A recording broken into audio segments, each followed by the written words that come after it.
Shalom, halo teman-teman, dan selamat pagi juga Dewan Juri.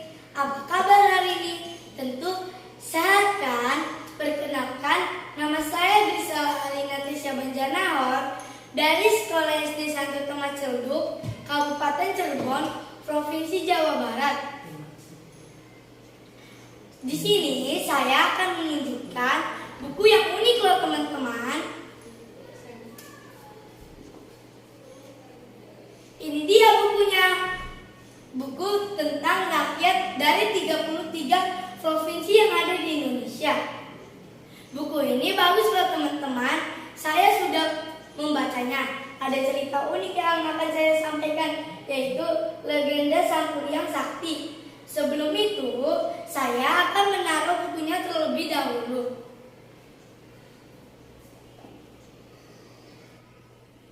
Simak baik-baik ya teman-teman. Pada zaman dahulu, hiduplah seorang gadis cantik yang bernama Dayang Sumbi. Pada suatu hari, ketika ia sedang menenun kain, pintalan benangnya terjatuh, sedangkan ia berada di atas ketinggian. Ia merasa malas untuk mengambil benang itu.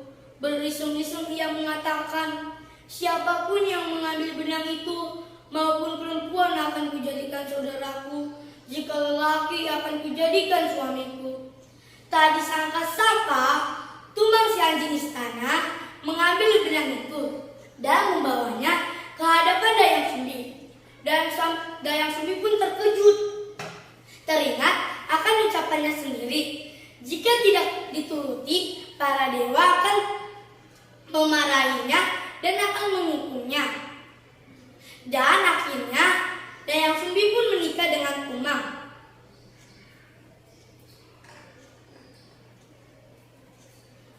Tumbang adalah titisan dewa yang dikutuk menjadi anjing dan dibuang ke bumi.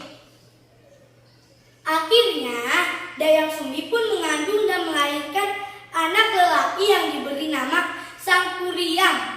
Sayangnya, Sang Kuryang tidak mengetahui bahwa ayahnya adalah Tumbang.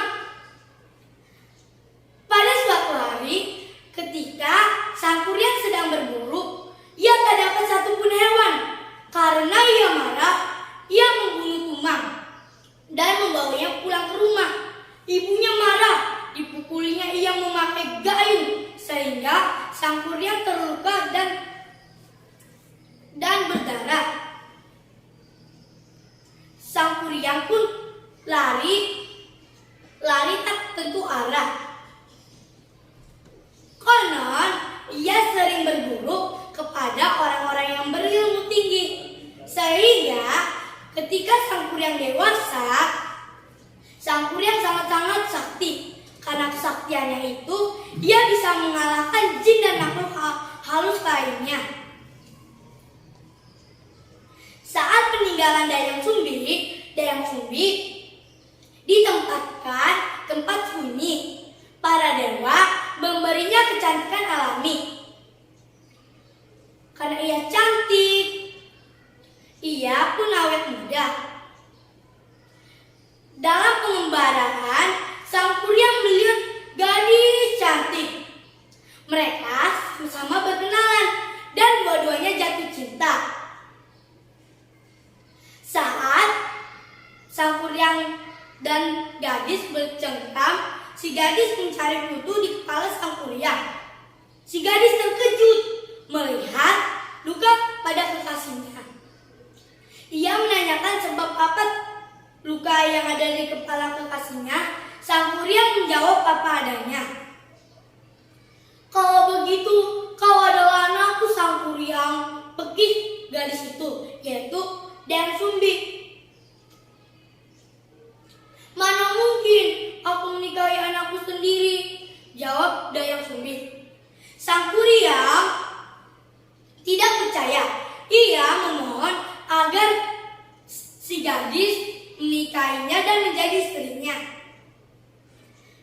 Dayang Sumbi memberi syarat kepada Sang Kuryang. Ia disuruh membuat telaga dan perahu di gunung sana.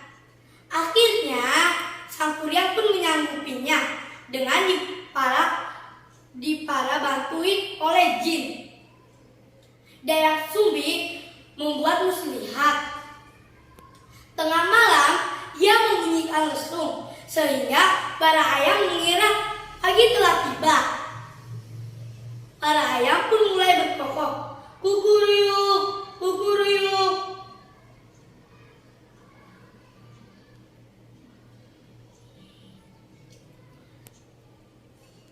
Para penduduk di sana terbangun dan segera menumbuk padi. Jin yang membantu sang pria pun memberhentikan pekerjaannya membuat telaga dan perahu yang belum selesai. Sang pria pun marah, menendang perahu yang mereka buat. Perahunya terlumpuk dan lama-lama menjadi gunung yang besar. Setelah itu, ia mendekatkan Dayang Sumbi.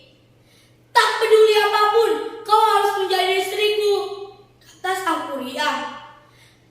"Sadarlah nak, kau adalah anakku," jawab Dayang Sumbi. Dayang Sumbi, ia lambat laun berjauh dan berjauh. Sang pria mengejar Dayang Sumbi. Bor! Tiba-tiba ada ledakan dahsyat.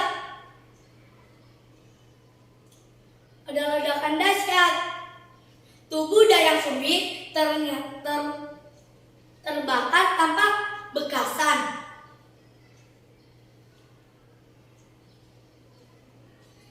Sang kuryang berteriak-teriak seperti orang gila. Para dewa membantu Dayang Sumbi. Para dewa tidak menyetujui anaknya menikahi ibunya sendiri. Akhirnya, para dewa membuat Dayang Sumbi menjadi makhluk halus di lautan selatan, dan masyarakat menamainya Nyi Roro Kidul. Setelah itu, perahu yang ditendang sang kuryang lambat laun menjadi bukit dan akhirnya menjadi gunung yang sangat besar. Gunung itu dinamai Tangkuban Perahu. Nah, itu cerita legenda Sang Kuryang Sakti. Terima kasih teman-teman dan terima kasih Dewan Juri sudah menonton. Shalom, salam literasi.